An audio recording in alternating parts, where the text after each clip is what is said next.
अध्याय 4 सबक 3 अपने काम से काम रखो।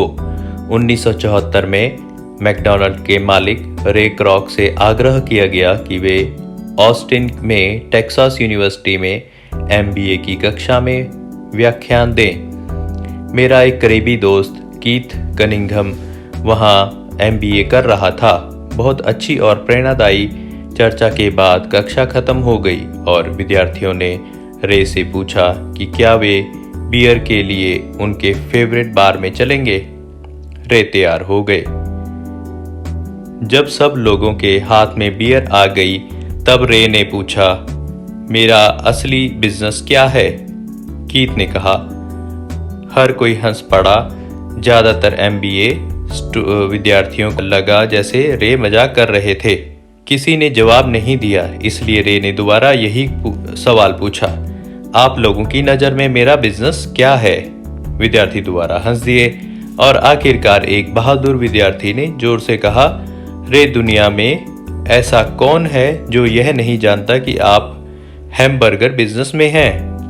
रे हंस दिए। मुझे मालूम था आप लोग यही कहोगे।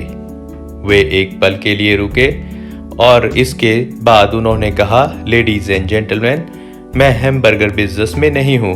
मेरा असली बिजनेस रियल एस्टेट है। कीथ ने कहा कि रे ने अपने नजरिए को समझाने के लिए काफी समय लिया। अपने बिजनेस प्लान में रे जानते थे कि बिजनेस का मूल लक्ष्य हैमबर्गर फ्रेंचाइजी बेचना था, परंतु वे कभी भी हर फ्रेंचाइजी की लोकेशन को नहीं भूले। वे जानते थे कि रियल एस्टेट और इसकी लोकेशन हर फ्रेंचाइजी की सफलता में सबसे महत्वपूर्ण तत्व है। मूलतः वह आदमी जो फ्रेंचाइजी खरीद रहा है और रे क्रॉक के संगठन की फ्रेंचाइजी चेन का सदस्य बनता था, वह भी उस जमीन के लिए पैसे दे रहा था और उसे खरीद रहा था। आज मैकडॉनल्ड के पास अमेरिका और दुनिया के दूसरे देशों में सबसे कीमती चौराहे और नुक्कड़ हैं। कीथ ने कहा कि यह उसकी जिंदगी का बहुत बड़ा सबक था। आज कीथ के पास कार धोने का बिजनेस है, परंतु उसका असली बिजनेस है कार धोने के गैरेज के नीचे का रियल एस्टेट। पिछले अध्याय के अंत में हमने यह बताया था कि ज्यादातर लोग दूसरों के लिए काम करते हैं, बस अपने लिए काम नहीं करते। वे पहले तो कंपनी के मालिकों के लिए काम करते हैं, फिर टैक्स के कारण सरकार के लिए काम करते हैं और आखिरकार बैंक के लिए काम करते हैं जो उनके मॉर्गेज का मालिक होता है। जब हम छोटे थे तो हमारे आसपास मैकडॉनल्ड का कोई फ्रेंचाइजी आउटलेट नहीं था, परंतु मेरे अमीर डैडी ने माइक और मुझे वही सबक सिखा दिया था जो टेक्सास यूनिवर्सिटी में रे क्रॉक ने सिखाया था। यह अमीरों का रहस्य नंबर 3 है। रहस्य है, अपने काम से काम रखो। लोगों की जिंदगी में पैसे की तंगी इसलिए आती है क्योंकि वे अपनी सारी जिंदगी दूसरों के लिए काम करते रहते हैं। कई लोगों के पास तो जिंदगी भर काम करने के बाद भी अपने लिए कुछ नहीं बच पाता। एक बार फिर एक चित्र 1000 शब्दों के बराबर है। यहाँ एक इनकम स्टेटमेंट और बैलेंस शीट का चित्र दिया गया है जो रे क्रॉक की सलाह का सबसे अच्छा उदाहरण है। आपका प्रोफेशन, आय मालिक के लिए काम, व्यय सरकार के लिए काम, संपत्ति आपका बिजनेस, दायित्व बैंक के लिए काम। हमारी वर्तमान शिक्षा पद्धति आज के युवाओं में अकादमिक कुशलताएं विकसित कर उन्हें अच्छी नौकरी दिलाने के लिए तैयार करती है। उनकी जिंदगी उनकी तनख्वाह के चारों तरफ घूमती है और जैसा पहले बताया जा चुका है, उनकी आमदनी वाले कॉलम के चारों तरफ और ज़्यादा अकादमिक कुशलताओं को विकसित करने के बाद वे अपनी व्यावसायिक योग्यताओं को बढ़ाने के लिए और ऊंची शिक्षा हासिल करते हैं। वे इंजीनियर, वैज्ञानिक, रसोइये, पुलिस अफसर, कलाकार, लेखक इत्यादि बनने के लिए पढ़ाई करते हैं। उनकी व्यावसायिक योग्यताएं उन्हें काम करने और पैसा कमाने का मौका देती हैं, परंतु ध्यान रहे वे पैसे के लिए काम करते हैं। आपके प्रोफेशन और आपके बिजनेस में बहुत बड़ा अंतर है।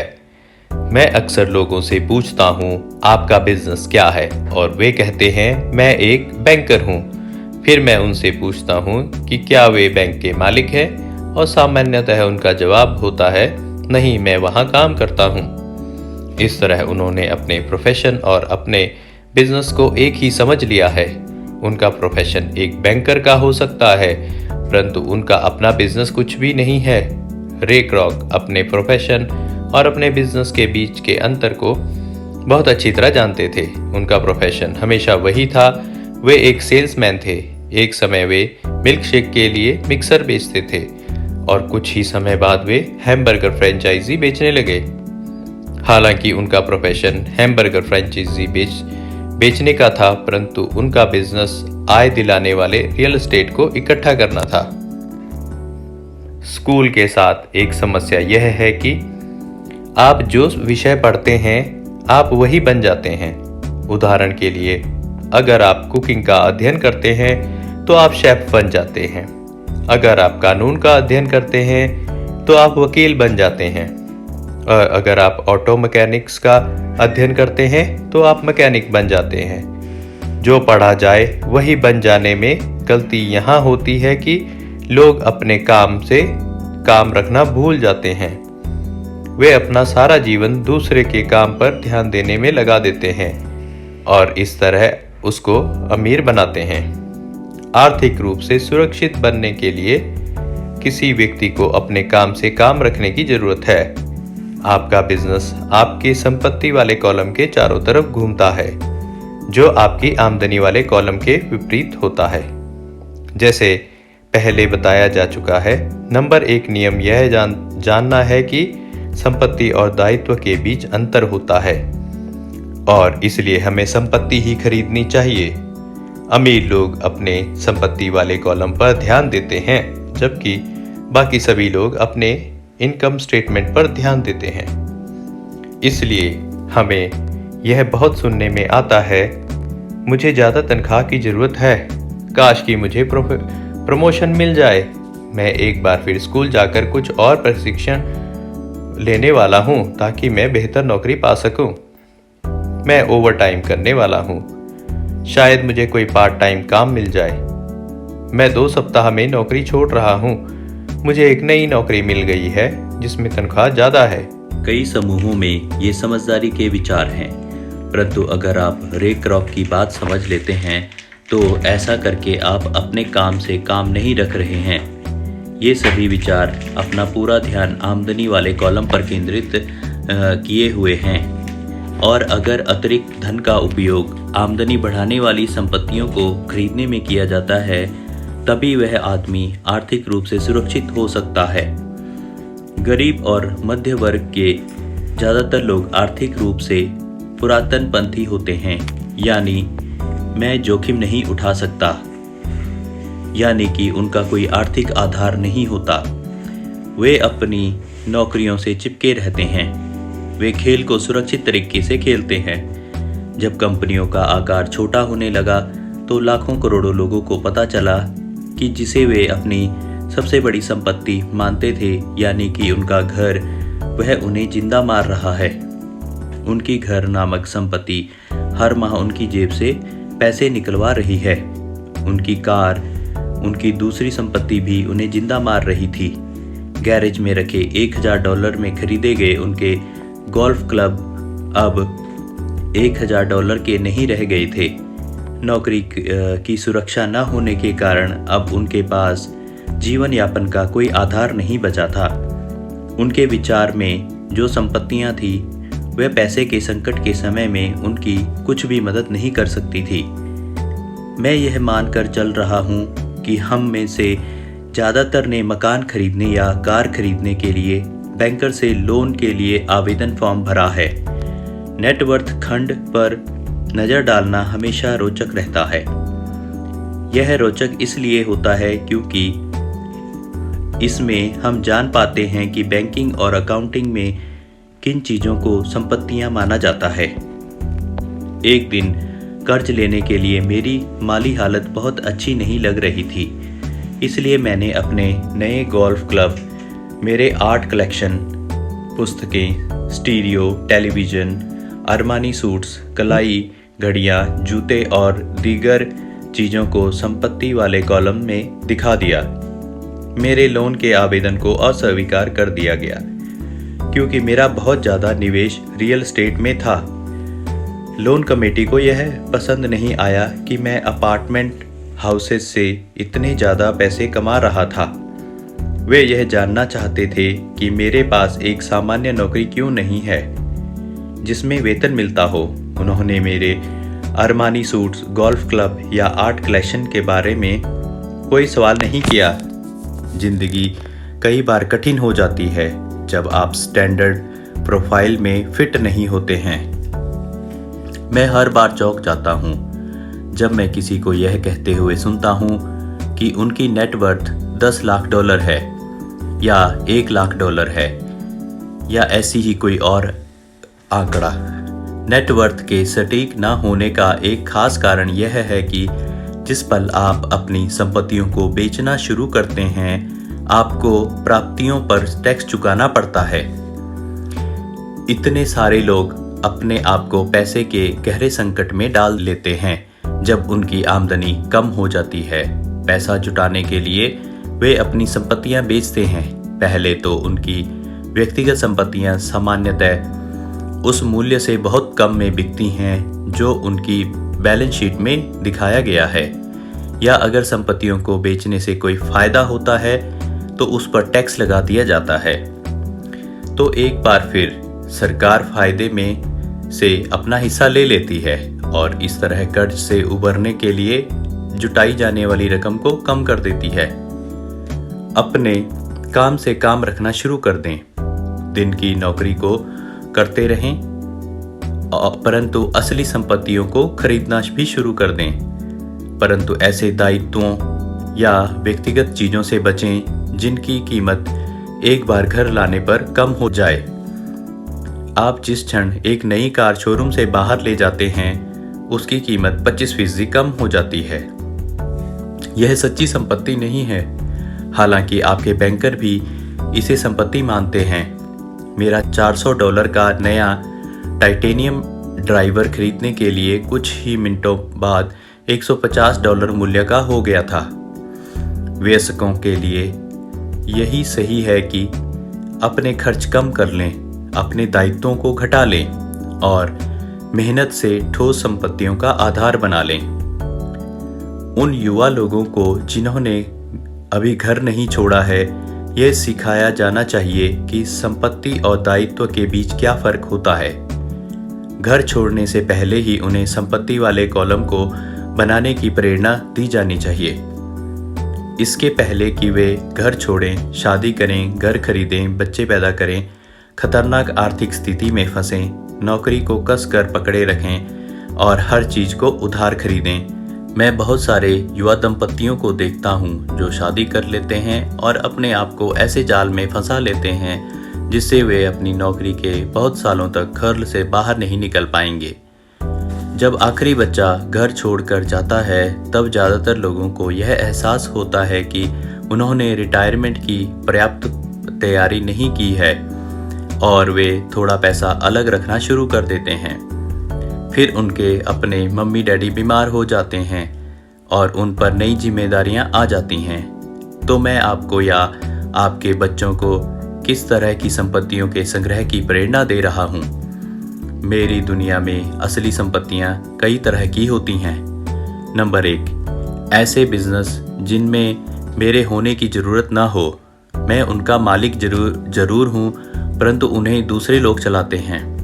अगर मुझे वहाँ काम करना पड़े तो यह बिजनेस नहीं होगा, यह मेरी नौकरी होगी। Number 2, stock. Number 3, bond. Number 4, mutual fund. Number 5, आमदनी देने वाला real estate. Number 6, notes IOU। Number 7, बौद्धिक संपदा जैसे संगीत, पटकथा, पेटेंट इत्यादि से मिलने वाली रॉयल्टी। नंबर 8, और ऐसी हर चीज़ जो कीमती है, जो आमदनी देती है, जिसका मूल्य बढ़ जाता है और जिसका बाजार तैयार है। जब मैं एक छोटा बच्चा था तो मेरे पढ़े लिखे डैडी ने मुझे एक सुरक्षित नौकरी ढूंढने की सलाह दी। दूसरी तरफ मेरे अमीर डैडी ने मुझे ऐसी संपत्तियों को इकट्ठा करने की सलाह दी जिन्हें मैं पसंद करता था। अगर तुम इन्हें पसंद नहीं करते होगे तो तुम इनका ध्यान नहीं रख पाओगे। मैं रियल एस्टेट इसलिए इकट्ठा करता हूँ क्योंकि मुझे इमारतों और ज़मीन से प्यार है। मैं उनके लिए शॉपिंग करना भी पसंद करता हूँ। मैं सारा दिन उनको निहार सकता हूँ। जब समस्याएं आती हैं तो समस्याएं उतनी बुरी नहीं होती कि उनके कारण रियल एस्टेट के लिए मेरा प्यार कम हो जाए। ऐसे लोग जो रियल एस्टेट से नफरत करते हैं उन्हें इसे नहीं खरीदना चाहिए। मुझे छोटी कंपनियों के स्टॉक से भी प्रेम है, खासकर नई कंपनियों के स्टॉक से। इसका कारण यह है कि मैं एंटरप्रेन्योर हूँ, न कि कोई कॉरपोरेट व्यक्ति। मेरे शुरुआती सालों में मैं बड़े संगठनों के साथ काम कर चुका हूँ, जैसे कैलिफोर्निया के स्टैंडर्ड में, यूएस मरीन कॉर्प्स और जेरोक्स कॉरपोरेशन में। मैंने इन संगठनों में बिताए समय का मजा लिया और मेरे पास कई सुखद यादें हैं, परंतु भीतर से मैं कंपनी में काम करने वाला आदमी ही हूँ।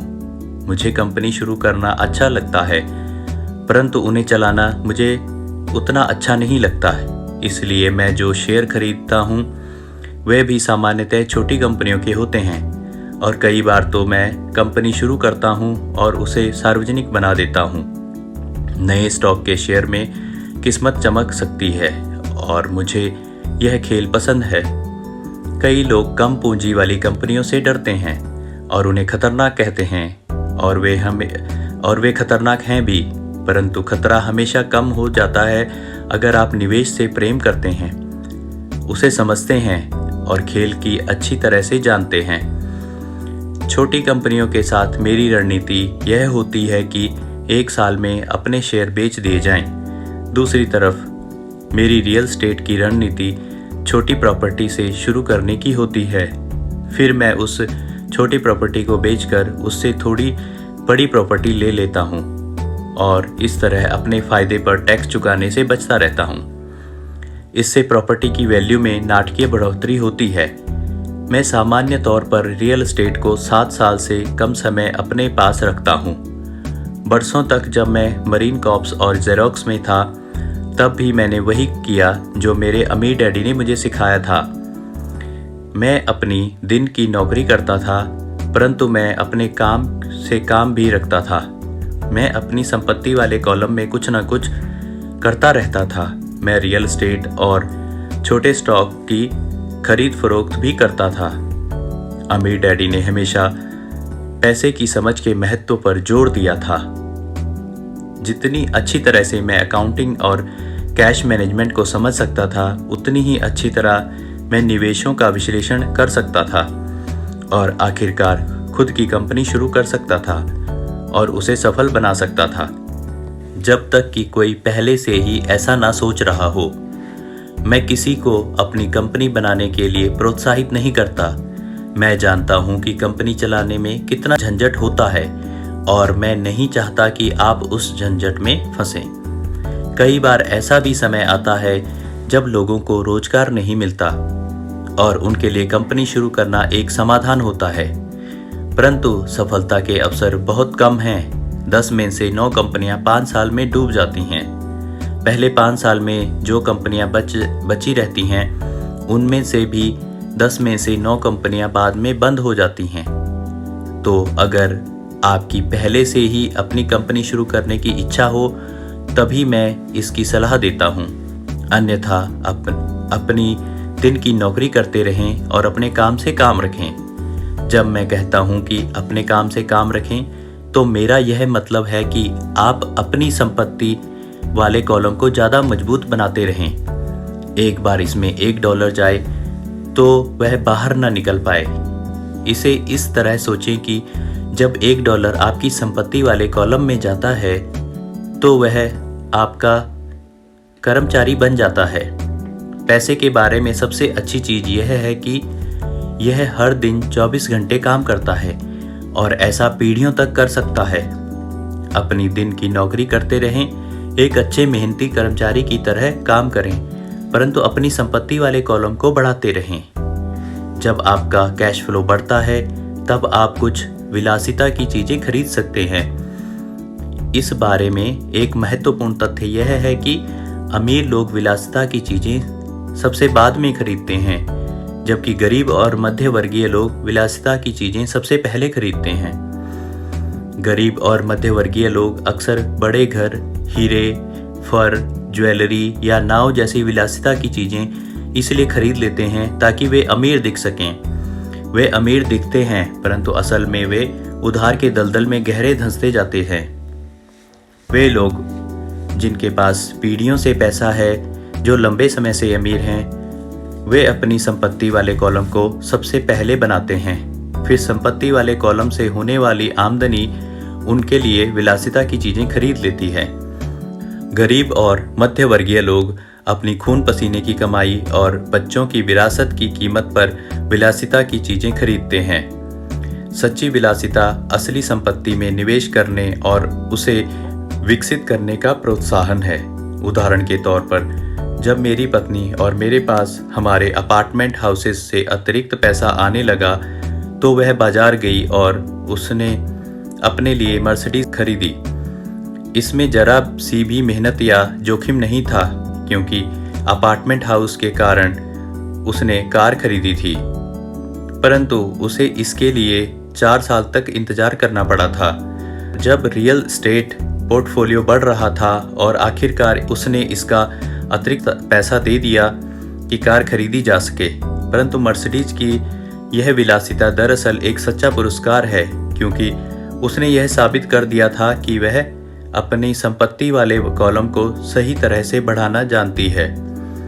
अब उसके लिए उस कार की कीमत सामान्य रूप से खरीदी कार से कहीं ज़्यादा है।